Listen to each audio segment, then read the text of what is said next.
Local and live, covering Franklin and Washington counties, it's Let's Talk Tristate with Tiny and Katy. Welcome back to Let's Talk Tri-State, powered by Home Right Windows and Doors, the right choice, winner in the 2024 Best of the Tri-State contest. Our last guest today, we have Robby Blair, who is the Executive Director of Main Street Martinsburg. Thank you so much for being here with us today. It's a pleasure. Tell us about the mission of Main Street Martinsburg. What's the goal that you guys have? Yeah, so Main Street Martinsburg is actually the oldest Main Street organization in the state of West Virginia.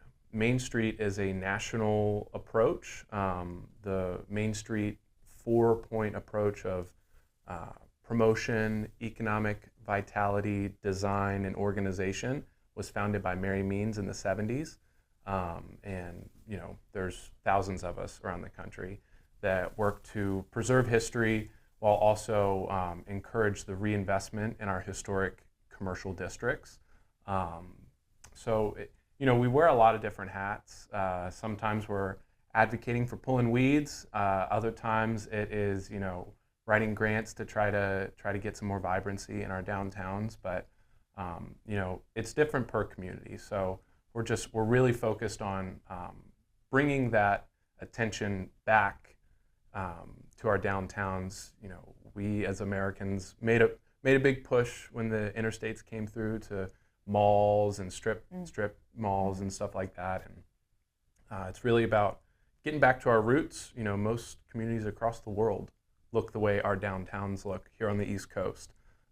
So trying to get back to how the wheel was invented, basically. How do you keep the historic downtown, like the heart of the community? Yeah. You know, it's something that I said when I interviewed for my job. I think that the most challenging and rewarding part about our job as Main Street directors is people care inherently about where they are from. It means something, and it's a part of who they are, right? A big bridge that we have to, you know, a gap, I should say, that we need to bridge is what looked like a booming downtown in the 60s for some folks that were around for that and saw downtowns thriving in that era. We want that heart to be there, but it's going to look a little different, right? Mm-hmm. You know, it can't be shoe shine shops and, you know, men's clothing stores and furs. Like, I'm just naming some places that were in our downtown. Why not? I mean, come maybe on one now, day. yeah. Maybe one day. But the harsh reality is social media, Amazon, and quite frankly, the pandemic have just blown up how we do anything. Mm-hmm. Yep. And we instantly had to pivot to everything, and we did. We did. So for me, there's a big part of what our organization does with businesses, with our city government, with our volunteers and our residents. You do have to maintain that historic culture and heritage, and that's, you know, kind of why we have an event this weekend, and we've restructured it to just try to celebrate the farm to fork heritage that we have in Berkeley County. So yeah, it is a tightrope you got to walk, right? Like, bringing in the new while not stepping on the old. Absolutely. Right. Yeah. Honoring, trying to serve as many as you can. But right. I can't tell you how many stories I've heard from others who share your position in their respective towns where a business would come in and occupy an otherwise empty space, and people would complain. Yeah. Well, there was nothing in there before. Yeah. It's not, and they didn't change anything or, you know, yeah. rework the historical structure of a building or, right. or paint it or anything like right. that. And yet it's just people. Everybody wants.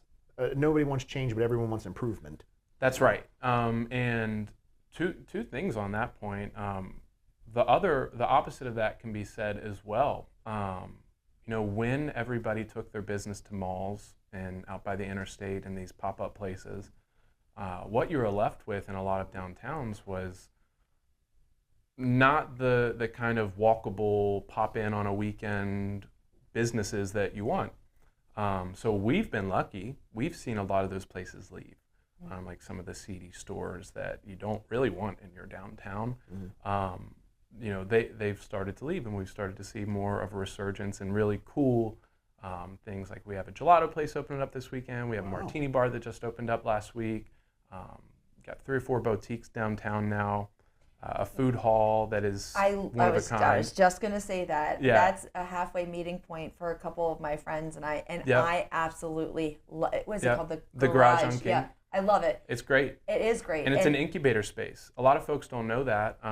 The person who put that together, there is no upfront cost for any of those restaurants. They do share a fee of their profits. But it's meant to be a space for people to try out a concept without having to put a bunch of money up front. And you can go and have a drink at the bar, then have a dessert, a quesadilla. Yeah, and a block away we have 400 new apartments being put into a abandoned 13 acres that's been abandoned for almost 30 years. So, we're seeing all that, but conversely, like some of those stores that we didn't want there are no longer there, and the new owners of the buildings are holding out for the right tenants. So, you can see some vacancies and say, oh man, they got a lot of empty storefronts. But what I see is a business owner who cares enough to put money into fixing that place and making sure it's the right fit for what we're trying to do downtown. So it is quite an interesting, balance of we want everything filled. Yeah. We want everything filled. But the right way. But you do want to do it the right way, exactly. Not filling for the sake of filling. Isn't there a restaurant down there that you went to? Yes, I was actually going to bring that up.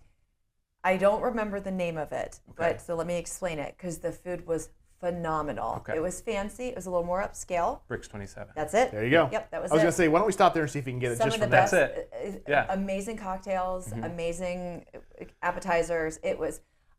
Those folks know what they're doing. I have to be honest with you, Robby. I haven't spent a ton of time in downtown Martinsburg.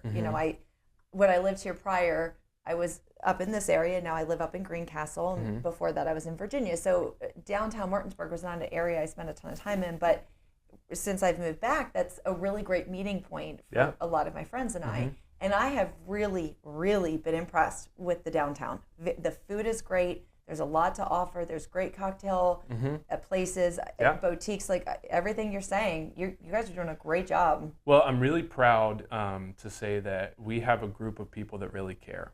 And that is a challenge and a big reward to have a lot of people who care about their town.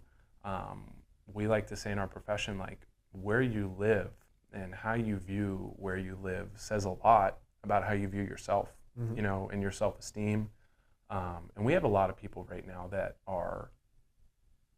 they're determined to make sure that they leave their fingerprint on our town.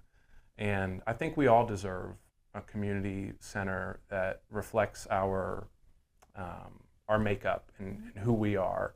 And being proud of where you're from. That's right. And connected to it, I think, as well. Yeah, and community pride is like the big thing that we're focusing on right now. Reigniting that spark, right, of community pride, because apathy is the worst thing that you can have. And a lot of times where we live, 55% of the people who live in the Panhandle in West Virginia work outside of the state of West Virginia. And that is not a good recipe, unfortunately. Like, growth, you can say, is a good thing, but I could also say it's not. And that's not me saying I don't want people moving to the area. Not at all the case. My wife's a transplant. She's not from the area. But you have to be really smart about how you do it. And you have to keep in mind some of these challenges of people just sleeping in your community. They end up staying late at work where they are to hang out with people. They spend their time on the weekends where they're either from originally or where they work, because that's what they're familiar with. So we have a little extra work in making sure that our community is a place that our residents love, enjoy, and know where to go. That there's a big education piece too for the new people that are moving to the area. We really want to make sure that we're indoctrinating them in our community, because we want it to be their home. We want them to feel like it's almost heaven, right? Right. So there's there's a lot of work that You goes had to into work that in, didn't you?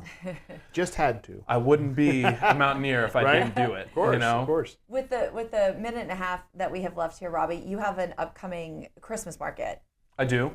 Talk to us about what we could expect at the Christmas market. Well, let me say first, this weekend we have our Fall Food Fest, and we're expecting between 10 and 15,000 visitors.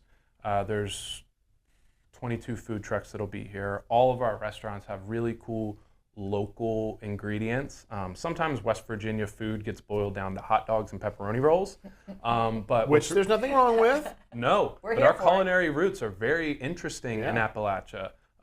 Bricks 27, for example, has a pawpaw margarita this weekend.